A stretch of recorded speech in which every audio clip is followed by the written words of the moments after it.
आज आपण आलो आहोत चिवरी महालक्ष्मीच्या दर्शनासाठी।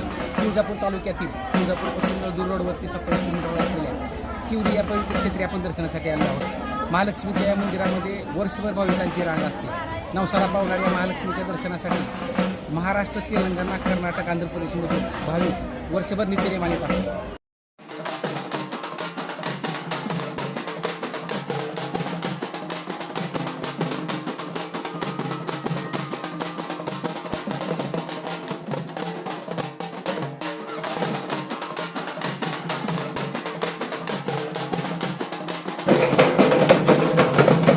या चिवरी मंदिराची काही आख्यायिका आहे।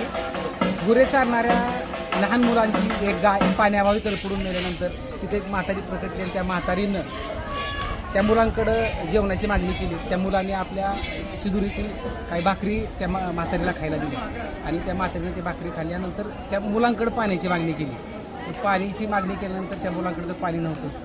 त्यावेळेस त्या मुलांनी त्या म्हातारीला ती मेलेली गाय दाखवली की इथं पाणी नाही, इथं कुठंच पाणी मिळत नाही। त्यावेळेस त्या म्हातारीनं त्याच्या हातातली काठी रागानं आपटली आणि तिथं पाणी उगम पावलं।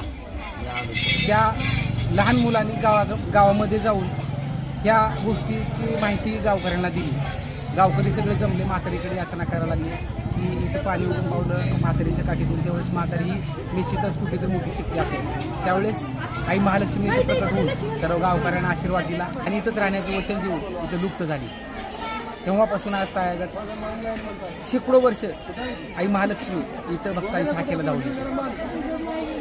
माहिती आवडल्यास नक्की लाईक करा, शेअर करा। धन्यवाद।